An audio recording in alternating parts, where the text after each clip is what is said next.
This is Idiom Talk number 2. At Able Idioms, we use English idioms to help improve your English fluency. Wonderful! So, what the heck are we going to do today? I'm so glad you asked! We're going to do 4 things. First, we're going to watch a conversation. This time, we're going to focus on the idiom kick the bucket. The conversation will use this idiom multiple times, and we can see what it looks like in action. Then we'll explain the idiom. We need to know what kick the bucket means. This section of the video has 3 parts: example, definition, and practice. After that, we'll give you 3 ways to answer the question at the end of the conversation. We're going to give you 3 ways that we came up with, but there are many possibilities. Finally, we'll explore related idioms. Oh, I see a bunch of idioms here. Act your age, partner in crime, humanly possible, bold-faced lie, out for the count, keep your chin up. And of course, kick the bucket. Today we're going to talk about 7 idioms. Holy cow, in one video? You bet. Let's get started. Let's watch a conversation. Whoa, and this conversation is focused on the idiom kick the bucket. Here we go. How old will you be when you kick the bucket? Ooh, probably 150 or so. Really? Then you better stop fighting crime in your underwear. It's not underwear. It's my superhero outfit. You keep getting beat up by tough criminals. I've been just fine so far. It'll take more than that for me to kick the bucket. Why don't you stop pretending to be Superman? Because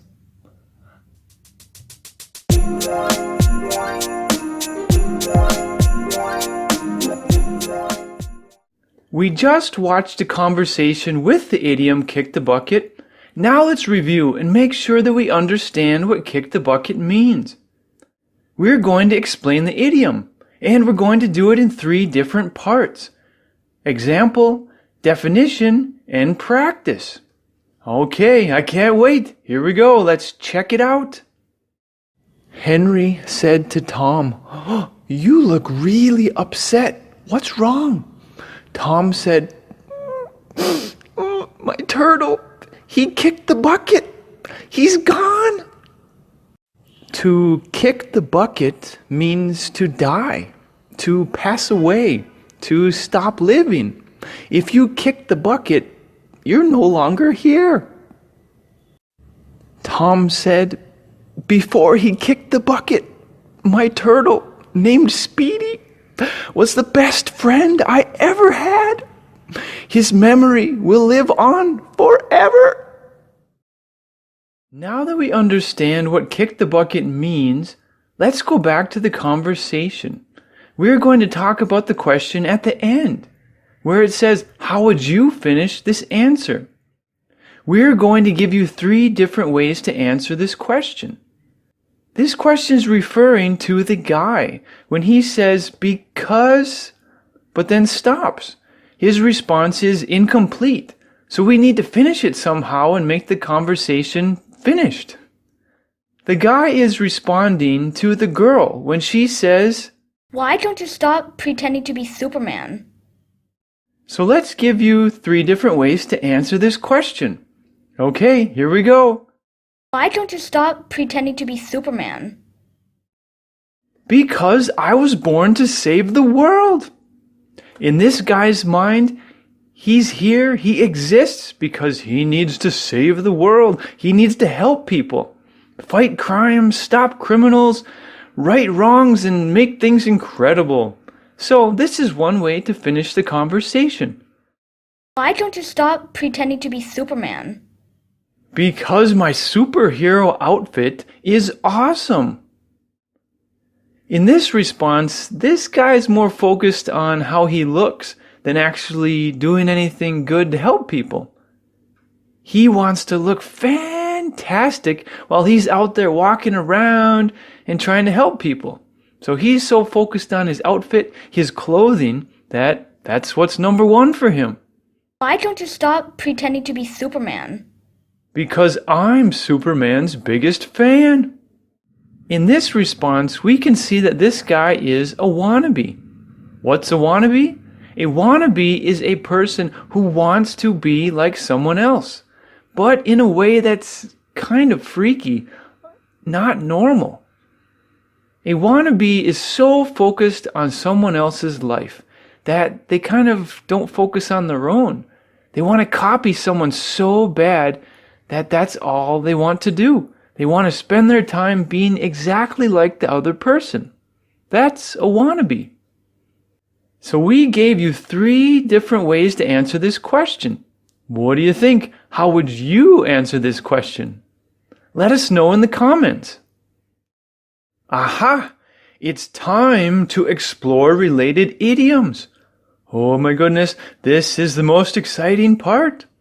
The idioms we're going to talk about in this section are act your age, partner in crime, humanly possible, bold-faced lie, out for the count, and keep your chin up.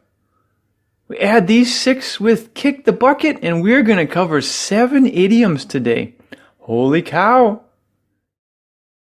How old will you be when you kick the bucket? In this part of the conversation, we're talking about age. She asks, how old will you be when you kick the bucket? In other words, what age will you be when you die, when you pass away? An idiom related to age is act your age. If someone tells you, hey, act your age, or they want you to act your age, they want you to behave according to how old you are. They want you to do things and act in a way that is for people of a certain age. If they say, hey, act your age, they think what you're doing is probably immature and what younger people would do. And you shouldn't be doing it because you're a certain age, so hey, you better act your age. An example with the idiom is, if you want to be respected by other people, you need to act your age. Stop pretending your underwear is part of a superhero outfit. In this example, people think the guy's not acting his age. They think he's acting immature. His behavior was maybe for a child or for a movie star, but not for a regular person. Ooh, probably 150 or so.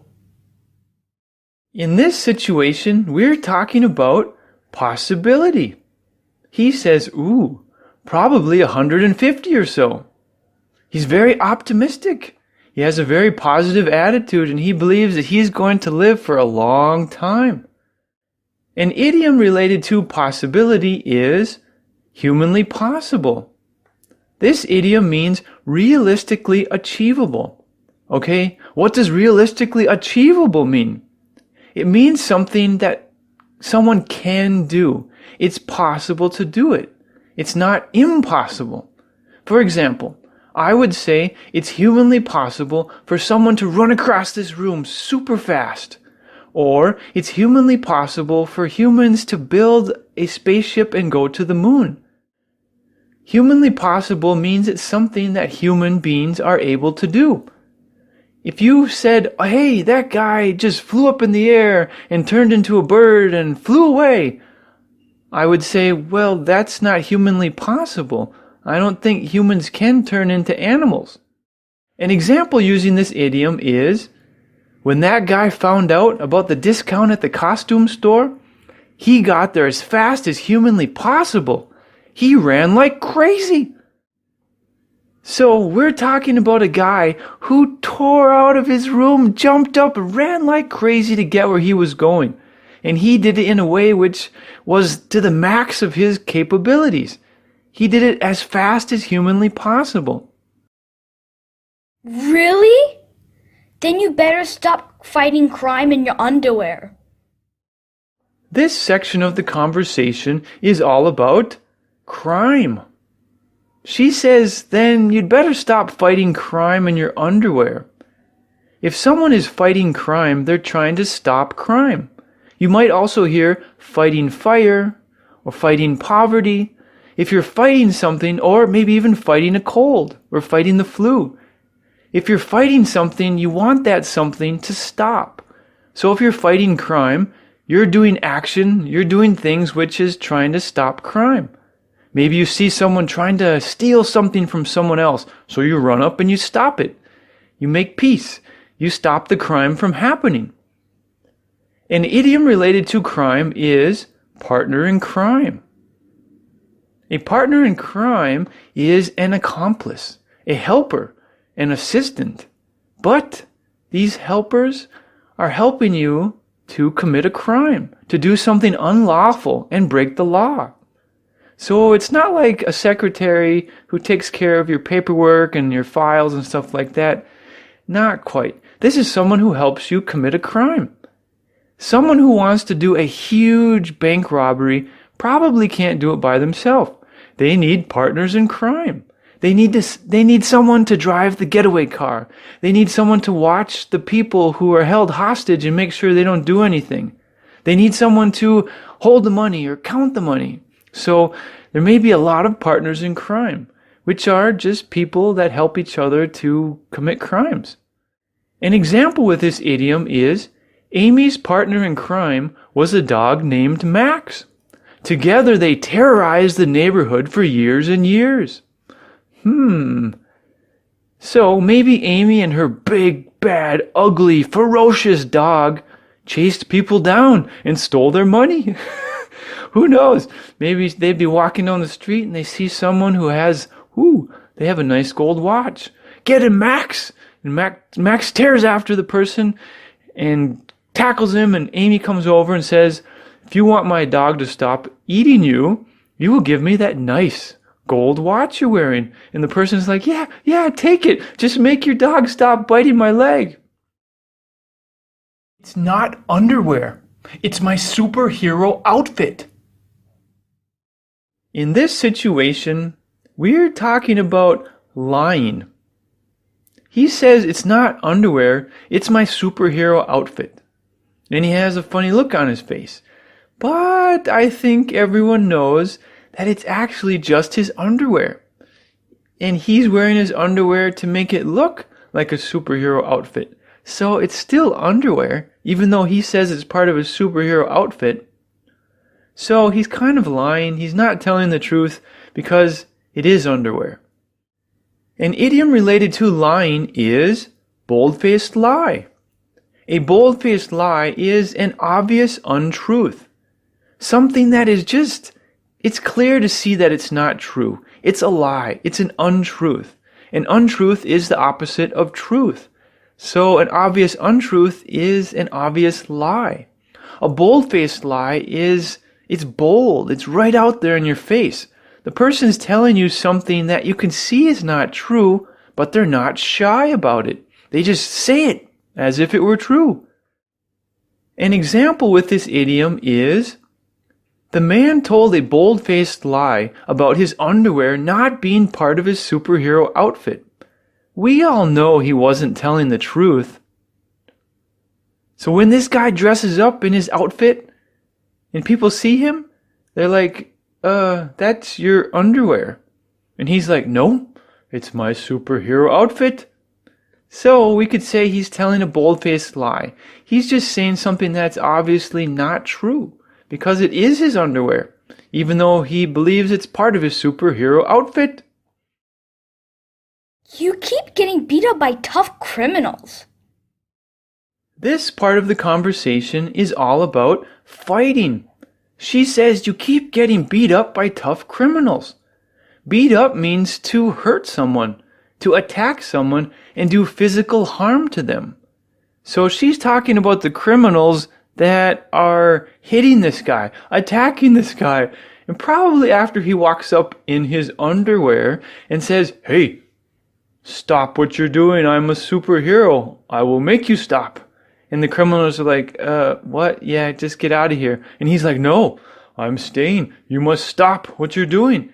And then they beat him up, they punch him, they kick him, maybe they stab him, they punch him and hurt him and do physical harm to him. An idiom related to fighting is out for the count. This means to be passed out or knocked out. It's common to hear this idiom out for the count when we're talking about boxing or martial arts or a competition where two people are fighting each other.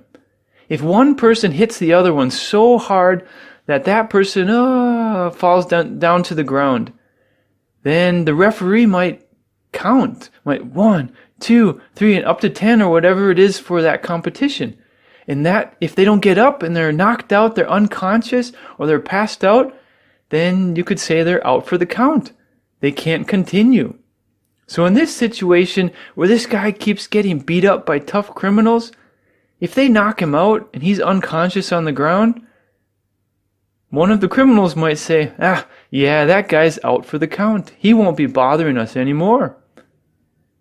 An example with this idiom is, after the guy jumped in to stop the criminals, they attacked him and he was out for the count very quickly. This guy was unconscious for 5 hours and woke up later in the hospital. I've been just fine so far. It'll take more than that for me to kick the bucket. In this situation, we can see that this guy is being positive. This part of the conversation, is good vibes from this guy. He might be a little bit crazy, but he's really focused on the positive in his life. I've been just fine so far. It'll take more than that for me to kick the bucket. It'll take more than that to kill me or stop me. An idiom related to being positive is keep your chin up. If you keep your chin up, you're positive in a difficult situation. While most of the people might be, things suck, this is horrible, and they're so focused on what's wrong, someone who keeps their chin up, they realize and they accept the fact that something's wrong, but they decide to move forward anyway. They're like, what can I do in this situation that can help me and maybe find a solution to what's going on? So they're keeping their chin up. They're staying positive in a difficult situation, and they move forward. An example with this idiom is, even though this guy gets beat up every night by tough criminals, he keeps his chin up and has a positive attitude. Like we said before, this guy's a little bit crazy. He dresses up in his underwear and he goes out to fight crime. But in his world, he's being positive. He's probably living his dream. Maybe as a kid he read comic books all the time and watched superhero movies. And as an adult, he's like, I'm going to live my dream. I'm going to be a superhero. So in his world, he's really focused on living his dream and he's happy with what he's doing, even though he gets beat up all the time. So he's staying positive and he's keeping his chin up. Holy cow! Today we did 4 things. We watched a conversation. We saw the idiom kick the bucket in action, in a strange situation, but we saw how kick the bucket can be used. Then we explained the idiom. We gave you an example, definition, and practice using the idiom kick the bucket. After that, we gave you 3 different ways to answer the question at the end of the conversation. We gave you 3 ways, but there are many ways. We also explored related idioms. In total for this lesson, we did 7 idioms. Act your age, humanly possible, out for the count, partner in crime, bold-faced lie, keep your chin up, and kick the bucket. Wow, we did a lot! Remember, master your idioms, master your English. Have a fabulous day.